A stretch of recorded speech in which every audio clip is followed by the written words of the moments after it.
Hey everyone, in this video I'm going to show you my spring lawn care routine to get a healthy thick yard that will last all summer. This is going to be a really simple video for you to follow. There's not going to be any tricks. I'm going to explain everything for you to purchase, from grass seed to fertilizer, as well as the tools are all basic household tools. This is going to be made so that anybody can follow it.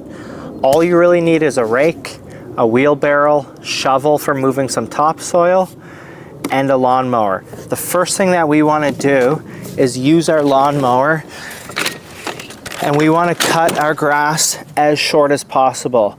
This way it's going to be nice and short so that we can put down some new grass seed and it will have a chance to grow without the existing grass seed choking it out. After you cut the grass, I recommend to give it a thorough rake. You want to rake away any debris that is on the ground, leaves, old grass, rake it away. When raking, you may start pulling out some dead material and organic stuff like grass or leaves. This is called thatch, and basically it's a buildup of organic material that's sitting on the soil and preventing your soil from getting the proper water, oxygen, and nutrients that it needs. So you want to remove as much as possible, and like I said, you can rake it, or you can buy something called a universal dethatching blade that goes on your lawnmower, and it basically acts as a rake, so as the blade spins it picks up all the material. I used it on my mower, and as you can see, we've got quite a lot of material in here. Here's a closer look at this dethatching blade. The orange prongs pry up all the dead material off your ground, and if you have a collection bag for your lawnmower, it picks it all up. As you can see, here's a clip of me using it in action. It works really well, and it's a lot quicker than raking your yard by hand, but this is definitely the first step I recommend, is to remove all that dead organic material either by raking or using a blade like this. Now that we've got the grass cut nice and low, we've raked it all up, this next step is optional. I recommend to aerate your yard.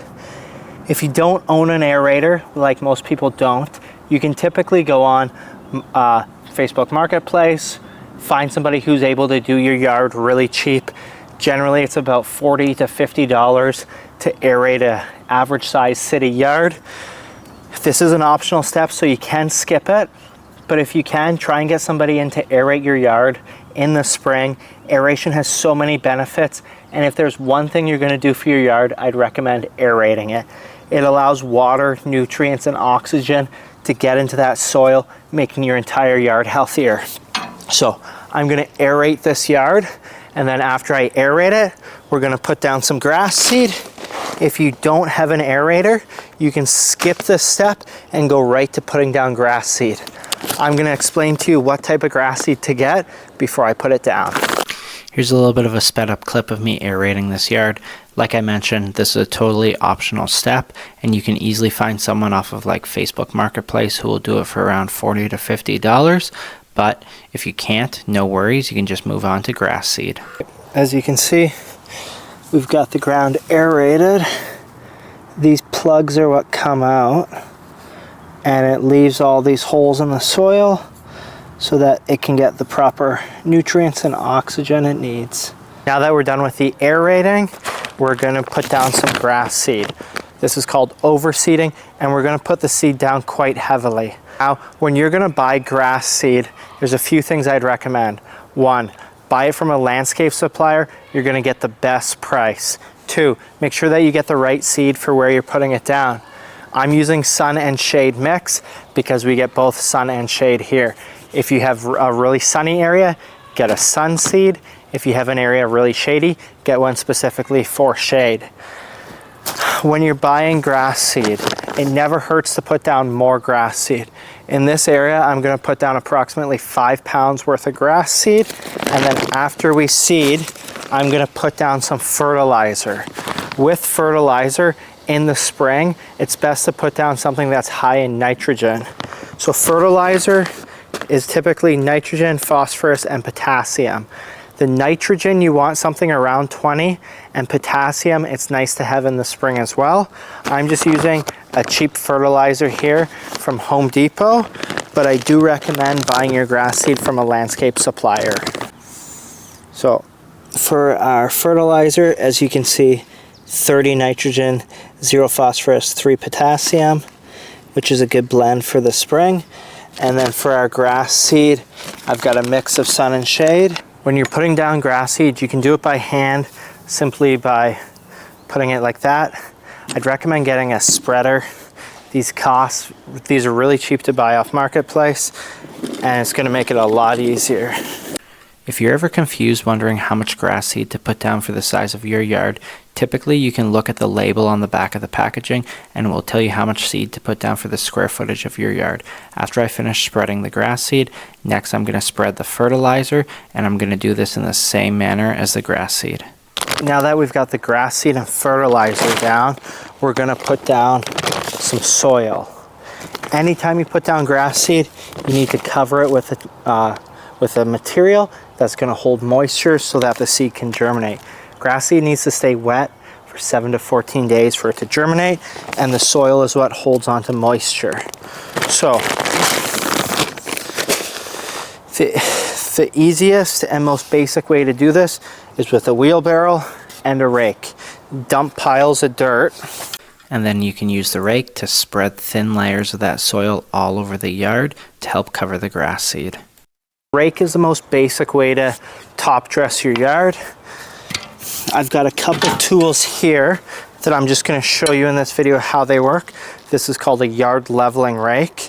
It spreads soil around really easily while keeping it level. And this is a peat moss and compost roller. Both of these could be used for top dressing. I'll show you how they work. They are expensive, so I don't expect everybody to have them, but you can buy either of these tools off Amazon. Typically you can get one of these rakes. Mine's 4 foot wide for about $60 to $80. And the way it works, you can just push the soil around, and like I said, it's great because it levels it all out, and it's a lot quicker than using a normal rake. Now, for the soil, there's so many different options. The cheapest is to buy just normal topsoil. I always recommend get it from a landscape supplier, rent a trailer, borrow a truck. It's gonna save you the most money. This trailer load is technically a yard worth of soil, and it cost me around $40. Now, I like to use a triple mix product. That's 1/3 peat moss, 1/3 topsoil, 1/3 compost. It's really light, and it's perfect for covering grass seed and holding moisture. Now to load up the wheelbarrow so that we can use all this soil for top dressing. Here's a look at this other tool I was showing you. This is called a peat moss and compost roller. Simply, it's a cage with a grate, and you fill it up with your soil, then push it around. It releases a really thin layer of soil onto the ground, which is perfect for top dressing as it does it a lot quicker than by hand. Now, if your yard is really bumpy or you have some low spots, this leveling rake is an awesome tool for helping to flatten it out and fill in all those low spots. All right, just like that, I've top dressed the entire area. So we have a thin layer of soil on here, which is perfect for allowing the seed to hold moisture and germinate. So just like that, I've top dressed this entire backyard with the triple mix soil. As I said earlier, all you really need is a rake. You can do it all with a rake. These other two tools that I showed you, again, this is a lawn leveling rake, 4 foot wide, and a peat moss and compost roller. These both will make it easier, but they cost money. I would say they're worthwhile investments. I'll leave the links for them in the video description. And then now that we're done, all we have to do is keep this wet. So water it once a day for at least 7 days, and that should have the seed germinate, and then you should be good to go. I hope you guys enjoyed this video. I have all kinds of videos on my channel here for yard work as well as renovations, tips and tricks. Check them out, and I'd appreciate it if you could subscribe. Thanks a lot. Take care.